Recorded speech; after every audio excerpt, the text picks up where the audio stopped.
Under the blinding lights of Beijing's entertainment empire, one actor stood at the top, handsome, uncontroversial, adored by millions.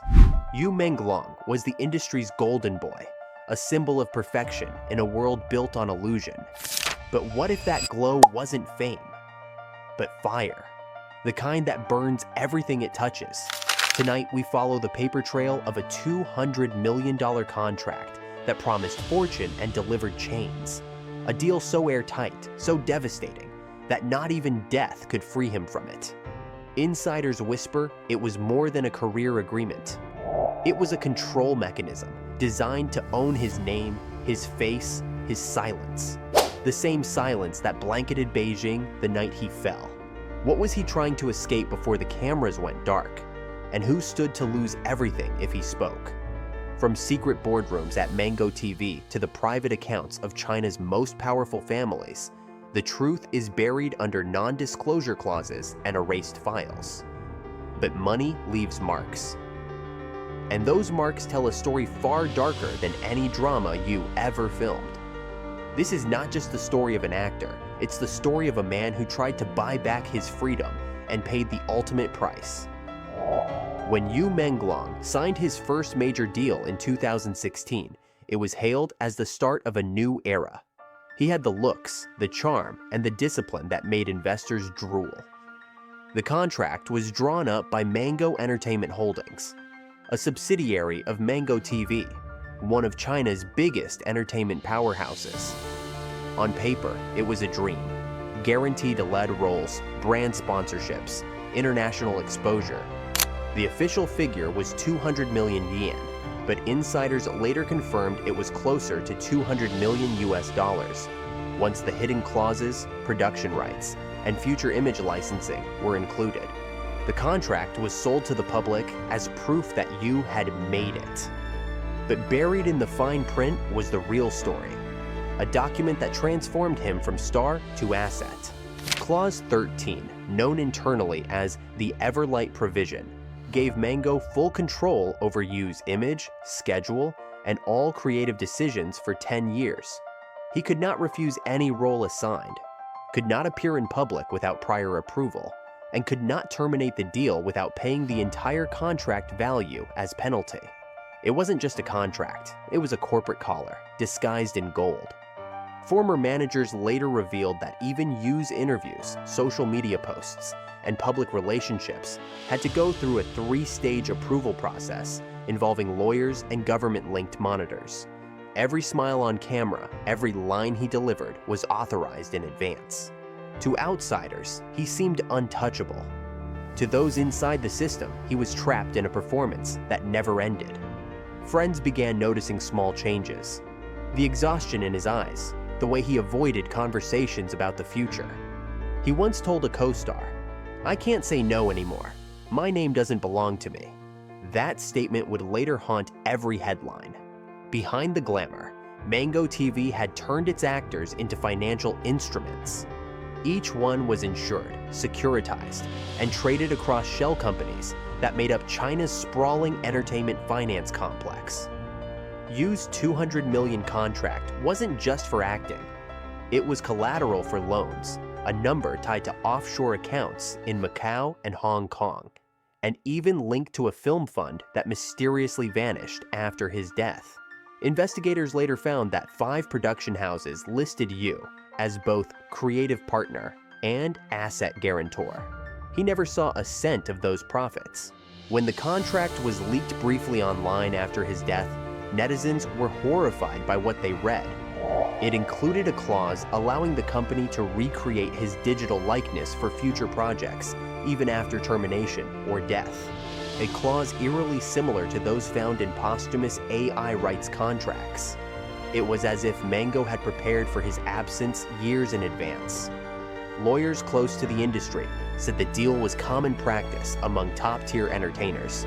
Fame is rented, not owned. Still, Yu remained cooperative. He renewed his image campaigns, filmed long hours, and stayed silent about his discontent. But the more he complied, the more he was replaced. New faces, younger actors, cheaper contracts. His brand was too expensive to maintain, and insiders whispered that Mango was preparing to phase him out. That's when the pressure began.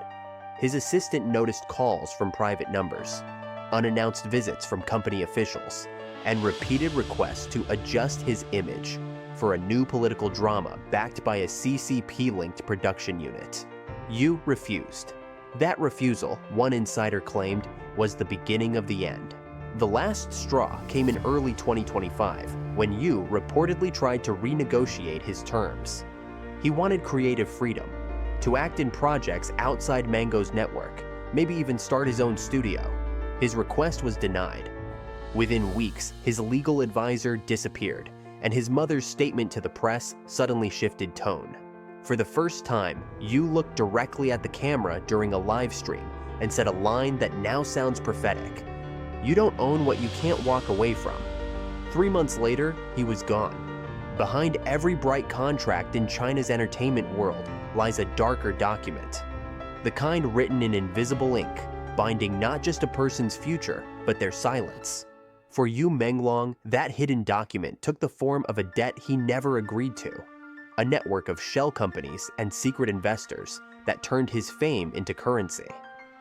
What started as a $200 million deal for television rights became a complex money laundering machine, where Yu's name was both a brand and a cover. Through leaked financial records later recovered from offshore databases in Macau and Hong Kong, investigators found that his earnings were funneled through a company called Tianyu International Media Limited, which appeared on paper as a co-producer for several of Yu's dramas. But Tianyu was no normal production firm. It was a front, operating under Mango TV's parent company and connected to at least 3 powerful political families, the Tai, Li, and Zhao lineages, names that reappear whenever corruption and censorship overlap in China's entertainment sector. The setup was simple and sinister. Yu's projects generated huge ad revenue. That revenue was moved to offshore accounts as creative royalties or marketing subsidies. Those same funds were then reinvested back into China through fake real estate projects or film funds, cleaned and redistributed as legitimate capital. And the keystone holding all this together was Yu's signature. His existence legitimized every transaction. He wasn't just a face on a poster. He was the legal signature of a billion yuan laundering loop. By 2023, whispers inside the industry claimed that Yu had begun noticing inconsistencies in his financial statements. He was supposedly paid less than 10% of the promised amount, while his tax obligations mysteriously grew. When he tried to audit his own accounts, he was told the files were restricted due to confidentiality agreements. One former assistant later admitted, he stopped talking about money. It scared him. Behind closed doors, things escalated. Anonymous emails sent to entertainment watchdog groups suggested Yu had threatened to go public if the company didn't release him from his contract. The responses he received were cold and calculated. Within a week, every commercial endorsement he had was suspended, and his scheduled appearance on a popular variety show was abruptly canceled for creative adjustments. But those who knew him said this wasn't about business anymore. It was about control. Yu was beginning to understand that the $200 million figure wasn't a reward. It was a ransom. The number existed not as his earnings, but as a financial shield for people far above him. Internal memos that leaked weeks after his death showed that the amount corresponded directly to asset reallocation agreements, involving several subsidiaries tied to Mango Capital, a holding entity with direct links to a relative of a central committee member. His name appeared as the asset performer on all the documents, a position that legally transferred liability, meaning if the scheme was ever exposed, Yu Menglong would take the fall, not them. There were rumors he confided in a close friend that he was being followed, strange vehicles outside his residence, a man in the lobby pretending to read the paper every morning. He told the friend he wanted to leave China, possibly move to Singapore to start fresh. But in China's entertainment system, departure isn't a career choice, it's defection. And defectors rarely make it out alive. In July 2025, Yu reportedly visited an independent lawyer in Beijing to seek help ending his contract. The lawyer later disappeared. When police were questioned, they denied any record of the meeting. That same week, Yu's WeChat account showed multiple login attempts from an unknown device located near Tianyu Media's headquarters. 2 days later, his private assistant resigned abruptly. The following month, Yu's tone changed online. His posts became cryptic, layered with hidden meanings. In one, he wrote, "The debt you don't owe is the one that kills you." To most fans, it sounded poetic. To those close to him, it was a coded message that he had been trapped financially, spiritually, and perhaps even physically. The more he tried to untangle his freedom, the tighter the web became. By early September, his closest colleagues noticed his paranoia. He was sleeping only 2 hours a night, turning down new projects and avoiding all company gatherings. When asked why, he simply said, "I signed something I shouldn't have." Then came the final twist. The night before his death, a contract renewal request was filed in his name with Mango TV's finance department. The document bore his digital signature, but according to official timestamp data later leaked online, the file was submitted 3 hours after his confirmed time of death. That single fact changed everything. Because if Yu Menglong was already gone when that contract was signed, someone else was still using his name to keep the machine running. By the end of August 2025, Yu Menglong had stopped pretending. Friends said the sparkle in his eyes, the one that made fans adore him, was replaced by a quiet, heavy exhaustion. His smiles were rehearsed, his interviews robotic. He was still showing up on set, still performing like a professional, but the energy was gone. In private, he had reached what those close to him called the breaking point. After nearly a decade of playing by their rules, Yu began to push back, and that's when the walls started closing in. It began with a leaked voice memo. According to a studio technician who later fled to Taiwan, Yu had recorded a private conversation with one of Mango TV's executive producers. The recording captured him asking, "When will my debt end?" followed by a calm but chilling response, "When your usefulness does." The memo never surfaced publicly, but references to it spread online before censors scrubbed them within hours. It confirmed what many suspected. Yu wasn't just an actor, he was a prisoner inside a billion-dollar system that fed off obedience and silence. Around the same time, Yu made several unusual financial moves. He withdrew nearly 5 million yuan from his personal savings and sent portions to multiple small charities under anonymous names. To the untrained eye, it looked like philanthropy. But his accountant, who later spoke under pseudonym, claimed it was an attempt to move funds beyond the reach of Mango's financial control. He was planning something, the accountant said. "He told me to delete everything after the transfer. He said, 'If I disappear, don't ask questions.'" The pressure intensified. Yu began receiving legal notices, reminding him of contractual violations. He was barred from posting online without pre-approval. 2 of his assistants were suddenly reassigned, replaced by company personnel he'd never met before. His old bodyguard, a man who had been with him for 5 years, resigned after receiving a government offer. It was clear Yu was being watched from every direction. Then came the incident that shattered his trust completely. During a private dinner at a high-end restaurant in Chaoyang district, Yu confronted a man named Chen Wenhao, an executive connected to Mango's financing arm. Witnesses said Yu raised his voice, something he almost never did. "You're stealing my life," he said. Within days, the restaurant's security footage vanished, and its manager was replaced. What happened after that meeting remains unknown.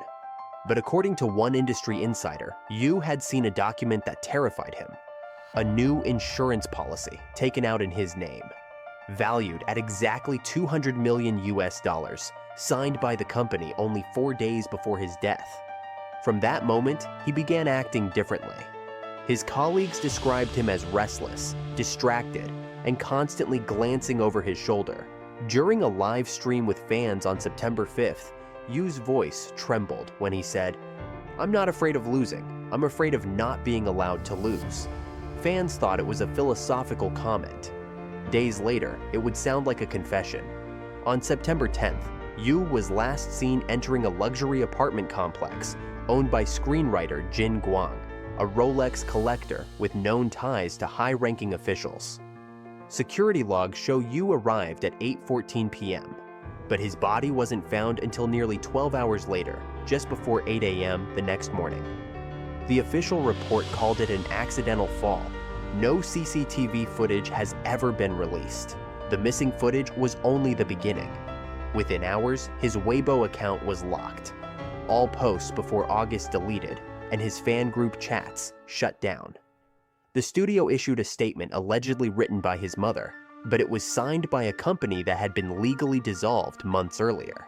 Even more bizarrely, the timestamp on the public release of his death notice was 6:47 a.m., before emergency services had even arrived at the scene. In the 12 hours between his fall and the public announcement, a cover-up unfolded with surgical precision. Yu's phone disappeared. The hard drive in his apartment was replaced, and the security guard who first discovered his body was transferred out of Beijing 2 days later. By the time fans began questioning the inconsistencies, the system had already buried the truth under polished statements and rumor control hashtags. The last known image of Yu Menglong alive is a still frame from a surveillance camera in the building's lobby. He's standing alone, hands in his pockets, wearing a gray jacket. The timestamp reads 8:11 p.m. 3 minutes before he entered the elevator. His expression is unreadable, but his eyes seem to know something terrible is about to happen. The world would soon call it an accident. But for those who followed the money, it looked more like a debt being collected. In the hours following Yu Menglong's fall, Beijing moved with terrifying efficiency. The building where his body was found, a luxury high-rise in Chaoyang district, was sealed off before dawn. By the time the sun rose, the incident had already been labeled an accidental fall in internal police reports. Residents were told not to speak to the media, and the building's CCTV system was under maintenance. But those 12 hours between 8 p.m. and 8 a.m. remain the most suspicious window in modern Chinese entertainment history. A stretch of time in which evidence was rewritten, digital traces vanished, and reputations were rebuilt in real time. The first thing to disappear was the security footage. The building used a high-end Hikvision monitoring system that automatically backed up data to cloud storage. Yet on the morning of September 11th, the footage between 7:45 p.m. and 9:30 p.m., the exact window of Yu's fall, was corrupted across all 6 cameras. Technicians later revealed this could only happen through manual deletion with administrative clearance. One guard who tried to recover the footage was transferred out of Beijing within 48 hours. He has not been seen publicly since. Then came the statement, the one supposedly written by Yu's mother. It appeared at 6:47 a.m., hours before police had finished their initial inspection. It was posted by Yu Menglong Studio, a company officially dissolved in July. Corporate registry records confirmed the studio no longer had legal representatives or financial activity. So how did a non-existent company post an official family statement from an active, verified account? The answer was chillingly simple. Someone else had access and permission. By mid-morning, major Chinese platforms including Weibo, Douyin, and Bilibili began purging all hashtags related to Yu's death. Posts containing his name were replaced by a fish emoji. A coded way, fans tried to talk around the censorship, since the word Yu means fish in Mandarin. Within 12 hours, over 2.3 million posts were deleted. Entertainment news outlets received notices from the Cyberspace Administration of China, warning them that unverified information about celebrity deaths constitutes political instability. Meanwhile, something even more sinister was happening behind the scenes. Documents leaked weeks later showed that on the night of Yu's death, Tianyu Media filed a new insurance claim under the title Project Sunrise, referencing an asset performer whose coverage matched the exact parameters of Yu's life insurance policy. The policy amount, 200 million USD. The submission timestamp was 3:22 a.m., right in the middle of the 12-hour blackout. To fans, the timing looked like coincidence. To insiders, it looked like premeditation. The contract's fine print allowed the company to collect the full insurance amount in the event of accidental death during contractual term. That money, reportedly, was distributed through 2 offshore accounts, one in Hong Kong, the other in Singapore. Both accounts were linked to Golden Bay Holdings, a financial shell used by Mango TV's parent group for overseas investments. And yet, not a single executive faced questioning. The police report, released days later, described Yu's death as a drunken accident. Toxicology results were never published. The only official photograph leaked from the scene, allegedly showing Yu's body covered by a white sheet, vanished from Chinese servers within minutes, and the user who posted it had their account permanently deleted. The 12-hour silence was no accident. It was a script written in real time by people who knew exactly how to erase a man. While the public grieved, the machinery of censorship worked overtime. Trending lists were reshuffled, sympathetic actors were silenced, and entertainment outlets received updated editorial guidance from state regulators. By noon, the only narrative that remained was the official one: a tragic fall, no foul play. But the world outside China wasn't so quick to forget. International outlets began piecing together inconsistencies: the missing footage, the ghost company, the overnight insurance filing. One headline put it plainly: he fell from a building and landed on the truth. What happened in those 12 hours remains unknown, but the precision of the cover-up revealed one thing clearly. This wasn't a reaction to tragedy. It was the cleanup of a crime that had already been planned. When the lights went out on September 11th, the story of Yu Menglong was supposed to end quietly. One more tragic fall in a country that buries its scandals before sunrise. But the truth refused to stay buried. In the days that followed, something unprecedented happened. A silent uprising of digital voices scattered across continents, united by suspicion and grief. Hashtags vanished, accounts were deleted. Yet the conversation only grew louder. Because what was erased in China was now being rebuilt abroad, piece by piece, by fans, journalists, and anonymous insiders who refused to accept the lie. At the heart of it all was a phrase that began to spread like wildfire: the shadow contract.